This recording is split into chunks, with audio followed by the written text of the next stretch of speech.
bersama aku Suci di edisi PKL Stories. Di sini kita bakal bahas seru-seruan seputar dunia PKL yang dimana nggak cuma soal kerja, tapi pengalaman dan tantangan selama mereka melakukan PKL 3 bulan. Nah, di episode kali ini kita nggak sendirian. Kita sudah bersama dengan Kak Akma dari Teknik Pengelasan 1. dan Saya juga Ahmad Tanul dari Teknik Pengelasan 1. Oke, Kak Akma dan Kak Ainul ya tadi. Iya. Apakah kakak melakukan magang di tempat yang sama, Kak? Enggak, kebetulan kita enggak makan tempat yang sama. Oke, kalau gitu Kak Akma di mana dan Kak Ainul itu di mana? Saya di PT Aromatindo. Kalau Saya di PT Nayati Indonesia. Nah, oke. Kak, saya tuh mau tanya, boleh nggak sih kakak ceritakan pengalaman kakak selama melakukan PKL di PT dan PT juga kakak itu? Ya, boleh. Dari siapa tuh? Tentunya seru, PKL itu sangat seru. Di sana kita banyak belajar hal yang belum kita tahu. Walaupun saya tidak mendapatkan ilmu pengelasan, tetapi saya mendapatkan ilmu kewirausahaan di PT tersebut. Saya belajar menjadi sales, menjadi content creator, menjadi marketing dan keuangan seperti itu. Oke, kalau dari Kak Ainul gimana nih? Ya, pengalaman saya ketika di PT Nayati yaitu mendapat pengalaman sangat banyak. Ketika bulan ke-1 saya kan di line laser. Saya itu mempelajari check in check out. Bulan kedua saya di welding. Saya mempelajari di situ lebih banyak. Seperti mengabrasif tangki, mempersiapkan bahan sebelum dilas dan mengatas kebocoran tangki. Oke, saya mau tanya ke Kak Akma dulu. Kak Akma, kan Kak Akma itu di PT Aromatindo. Aromatik. Aromatindo itu kepanjangannya Aromatik Teknologi Indonesia. Oke, di situ kakak itu kan tadi katanya kewirausahaan. Jualan apa, Kak?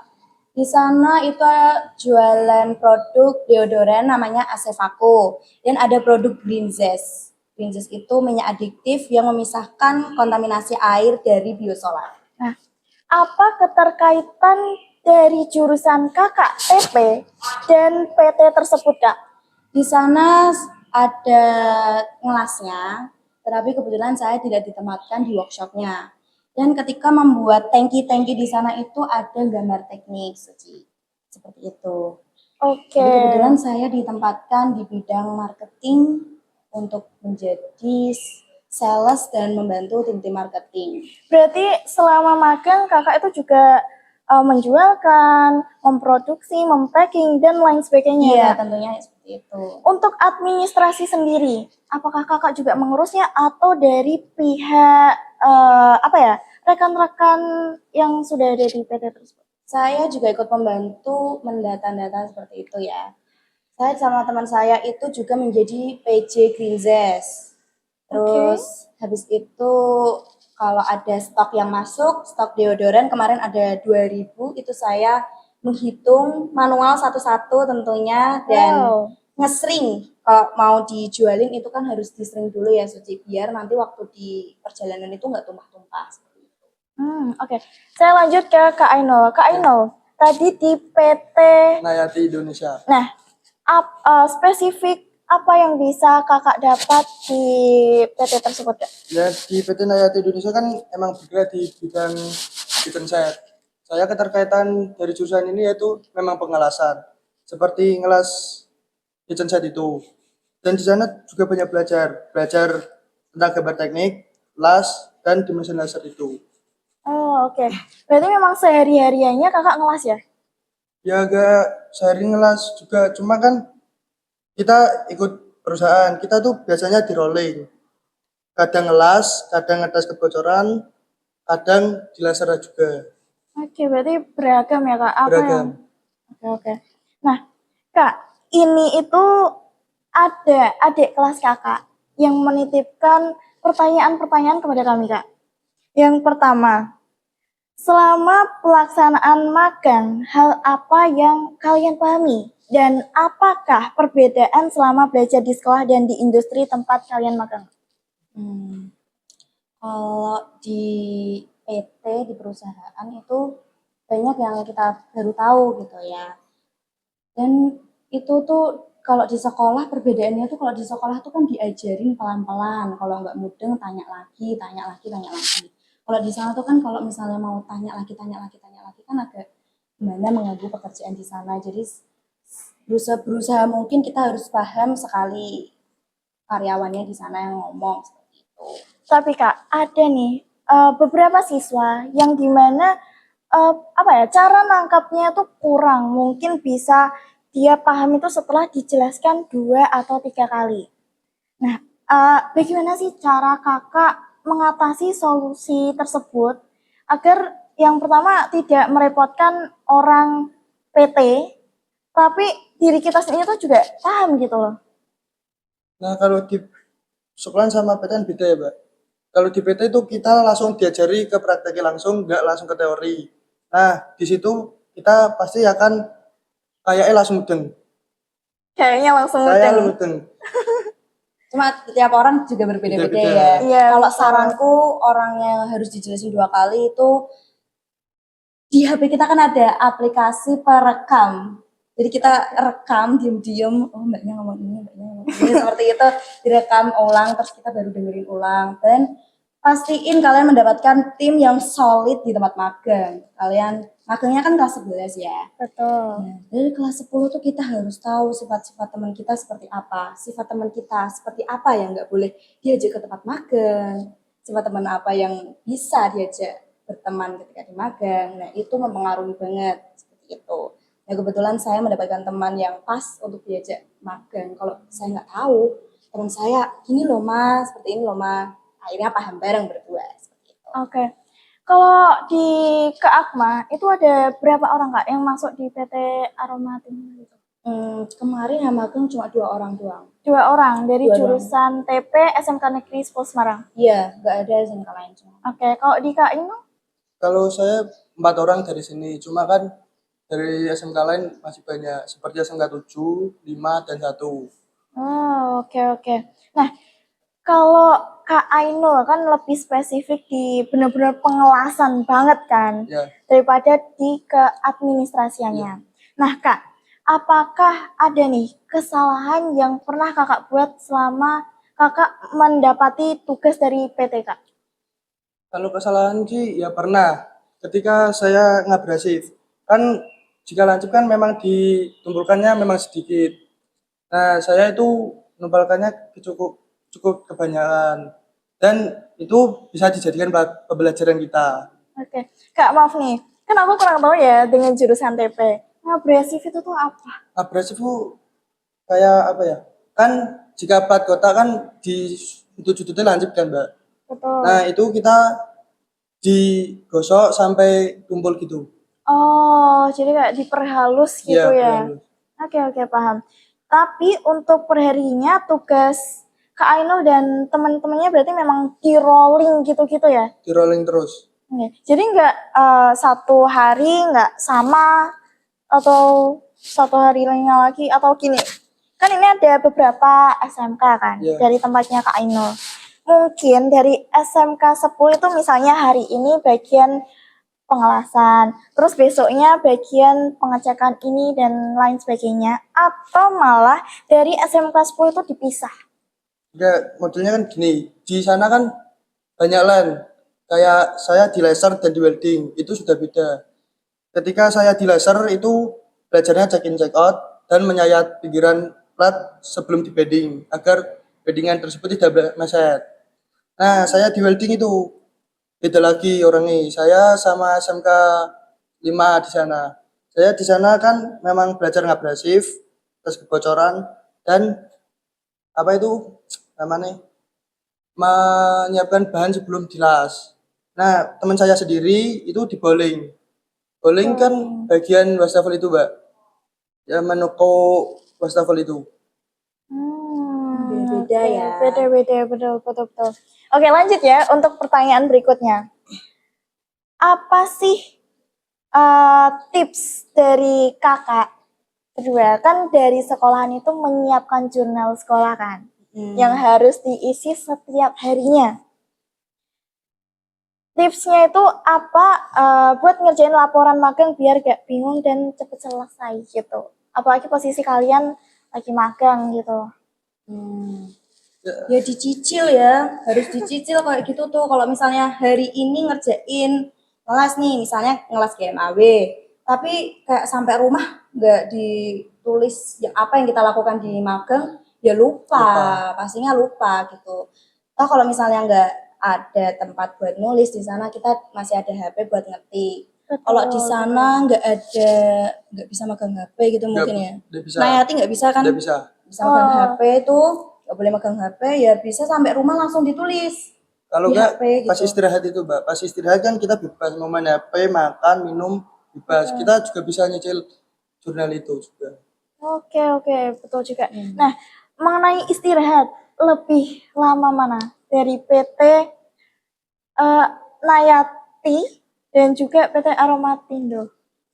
Lebih lama mana? Lebih santai pekerjaannya yang mana? Kayaknya lebih santai, Mbak Mas. Saya istirahat setengah jam itu sudah mencakup sholat, makan, dan istirahat. Oh, kalau kayak masnya gimana? Saya 1 jam. 1 jam. 1 jam. Itu udah makan, sholat, terus habis sholat langsung ngerjain gitu. Sehari itu kalian memang full dengan job industri atau memang ada slow-slownya untuk itu ya mungkin bisalah ngeluangin waktu buat scroll HP. Kalau di PT saya tuh udah bisa, Mbak. Kan memang saya bergerak di workshopnya. Iya. Itu kan memang bagian produksi nggak bisa main HP. Dan juga apa tuh? Namanya lupa. Kita di situ memang diawasi atasan. Memang kita nggak bisa main HP atau tidur-tiduran di sana nggak bisa. Jadi memang benar-benar kayak sistem kerja gitu Sistem ya. kerja. Betul. Kalau Kak Mas ini Kalau di tempat saya itu ada ada waktu kita tuh nggak dapat kerja gitu loh. Jadi dimanfaatin buat jurnal. Apalagi saya kan suka journaling. Jurnal saya hias-hias gitu. Kalau kalau gabut terus nanti kalau udah nggak ada kerjaan lagi kayak minta mbak-mbaknya di sana apa yang harus saya lakukan gitu. Oke, baik. Jadi sebisa mungkin itu nggak scroll sampai tidur. Oke, I see. Kak, lanjut ya. Skill baru apa yang paling kakak syukuri yang bisa dipelajari selama magang? Skill apa gitu? Ya itu, Mbak, abrasif karena di sini kan beda tempatnya di sini. Di sini kan memang ngelasin memang plat tebel. Nah, ketika di sana kan kelasnya stainless yang dimana itu platnya tipis-tipis. Oke. Kalau saya karena di marketing ya, itu setiap hari pasti konten. Ngomong terus, mempromosikan terus ya. Itu saya sangat bersyukur kalau kalau 1 hari itu tuh apa ya, tiba-tiba langsung tag gitu loh. Nah, itu harus ngapalin naskah secepat mungkin. Nah, seperti itu. Dan itu kadang ada yang ngapalin naskahnya itu di lapangan. Jadi udah ada truk yang menunggu kita sama bapak-bapak supirnya yang memakai green dress tersebut. Kita mau wawancarai itu harus hafal naskah yang awalnya saya nggak bisa hafal naskah cepat. Seperti itu. Terus kayak harus teliti juga, ngitung-ngitung tuh harus teliti. Karena kalau nggak teliti atau ada yang hilang sedikit, barangnya produknya tuh harus ganti kayak gitu. Oh, jadi memang harus diganti ya, Kak? Iya, kalau misalnya nggak sesuai sama datanya seperti itu. Makanya pas harus ngitung tuh harus tepat gitu loh. Kalau habis ngitung 2000 dihitung lagi, pen 2. Pas bener gak itu datanya kayak gitu. Oke, bagus. Lanjut Kak. Ini banyak sekali pertanyaan dari adik kelas kakak karena memang benar-benar kepo ya. Mungkin pengelasan tuh gimana? Apakah di pengelasan itu ceweknya banyak atau gimana? Dan apakah sistem untuk PKL-nya tuh memang kayak yang cewek lebih oke lah aku mending di perkantoran, pokoknya di PT-PT yang lebih banyak administrasi dibandingkan pengelasan. Dan apakah ada kayak cewek yang benar-benar aku pengen bisa pengelasan banget gini? Kalau dari kemarin waktu magang itu, pemilihan tempat magang.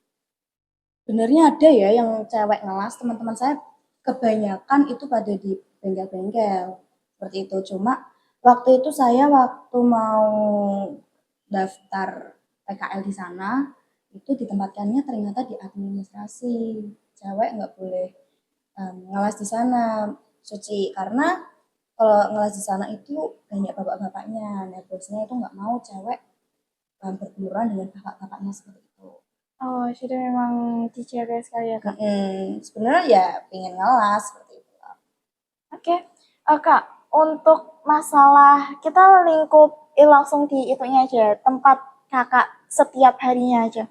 Untuk pakaian yang digunakan Kakak selama PKL itu apakah wear pack atau malah baju bebas atau malah seragam sekolah, Kak?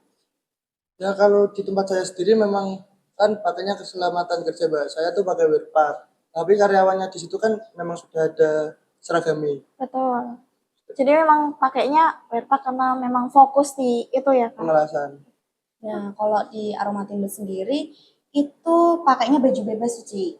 Pakainya tapi kerudungnya harus menutupi dada, harus panjang. Kalau bergo yang setengah itu tuh bosnya menyarankan jangan seperti itu.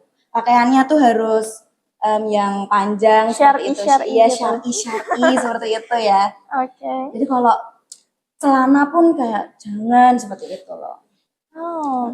Dan gimana sih cara Kak Ainul dan Kak Akma bergaul dengan orang-orang industri, Kak? Ya cara saya sendiri kan memang gimana ya Mbak? Ceritain dari awal magang lah. Dari awal magang di sana tuh saya memang langsung kenalan Mbak. Kenalan, habis itu kita akrab. Dan di lain juga gitu. Kita magang, berjalannya waktu kita akrab. Jadi memang langsung memperkenalkan diri gitu. Ya enggak, kita kan biasanya orang basa-basi. Nah basa-basi gitu lama-lama pasti akan akrab lah Mbak. Oke, boleh. Kalau saya pertama magang nggak kenal siapa. Mm-mm. Ya karena malu. Waktu itu kan di tempat kita belum tahu ruangannya kita gitu kan. Teman saya dan teman saya itu belum tahu ruangannya di mana. Dan waktu masuk ruangan yang ruang meeting suruh masuk situ, kita kayak ini nama mbaknya siapa ya? Kalau mau tanya kamar mandi di mana ya? Kalau ini boleh makan nggak ya itu? Jadi belum tahu kayak mau ngomong tuh juga masih malu-malu kayak gitu. Jadi nggak langsung akrab. Menurut Kak Akma dan Kak Ainul, apakah sikap inisiatif itu penting selama PKL, Kak? Ya penting Sangat banget, penting Sangat banget. penting. Oke, kalau kenapa sih menurut Kakak penting? Karena tuh menurut saya kalau mereka tuh nggak ada ini ya, nggak ada kerjaan kayak yang kamu harus ini, kamu ini, mbak tolongin ini ya kayak gitu nggak ada. Jadi kayak mbaknya yang di sana karyawan-karyawan di sana tuh masih kan fokus sendiri-sendiri kan. Kalau kita datengin apa yang perlu dibantu, mbaknya kayak oh iya ini langsung keinget ada kita gitu loh, Ci. Makanya kita harus inisiatif. Kalau nggak inisiatif ya kita nggak dapat tugas. Kalau nggak dapat tugas orang di sana kayak oh ini nggak pernah ngerjain tugas, wes tak kasih nilai inilah gitu malah dapat nilai seadanya kan, waduh ya nggak mau. Eman-eman gitu. Eman-eman. Tapi Kak, ada juga pembimbing industri yang benar-benar memang kita sudah inisiatif, cuman dari pihak industrinya tuh memang nggak ada tugas buat kita gitu loh. Terus apa sih yang kita lakuin? Kalau di saya sendiri Ki, gimana ya Mbak? Saya sendiri tuh setiap harinya pasti ada tugas Mbak. Nggak mungkin dia ada tugas karena saya bergerak di bagian produksi langsung. Iya, kalau produksi memang benar-benar setiap hari Memproduksi memproduksi. terus. Oke, lanjut. Ini yang best seller banget buat anak-anak siswa-siswi SMK 10 kalau misalnya mau magang. Apakah selama magang itu diberi uang saku, Kak? Kebetulan saya dikasih dan cukup. Saya dikasih. Ya nominalnya cukup lah buat jajan. Oke, dikasihnya per bulan atau per minggu atau setiap hari? Kalau saya sendiri per bulan. Sama, bulan. sama. Per bulan. Berarti 3 bulan ini dapat uang saku terus ya? Ya, Dapat. alhamdulillah. Alhamdulillah. Ketambah sama THR. Oh iya. Oh, kalau THR enggak Mbak. Kalau Tapi PKL kalau di memang kantor enggak ya? Kalau di Enggak kantor sih. enggak, cuma Maksudnya THR keluarga. Iya, maksudnya. THR Iya, keluarga. nambah, Betul. nambah. Jadi kan kemarin Ramadan kan. Ah. Oke, dan yang terakhir untuk penutup, apakah untuk jurusan TP sendiri, apa aja sih PT-PT yang bisa dimasukin, Kak? Ya kalau jurusan TP sendiri ya masuk yang di bidang pengelasan itu sendiri, Mbak. Kayak Iya, apa misalnya aja gitu? Namanya? Iya, nama namanya. nama PT-nya seperti Betul. di ini Hayati. Iya, Nayati. Hayati terus di sana Larina Semarang Barat, JMI. Pelabuhan. Oke, kalau misalnya nih ada siswa yang maaf nih melenceng sedikit dengan jurusan, apakah masih diperbolehkan? Masih kayak, Mbak. Kayaknya masih. Masih. Oke, cukup sampai sini aja perbincangan kita. Terima kasih semuanya. Semoga pembahasan-pembahasan kali ini bisa untuk wawasan peserta didik baru dan untuk adik-adik jurusan TP biar nggak bingung untuk milih tempat PKL mana yang bisa dimasuki. Oke, sampai jumpa di episode berikutnya dan see you. Bye-bye.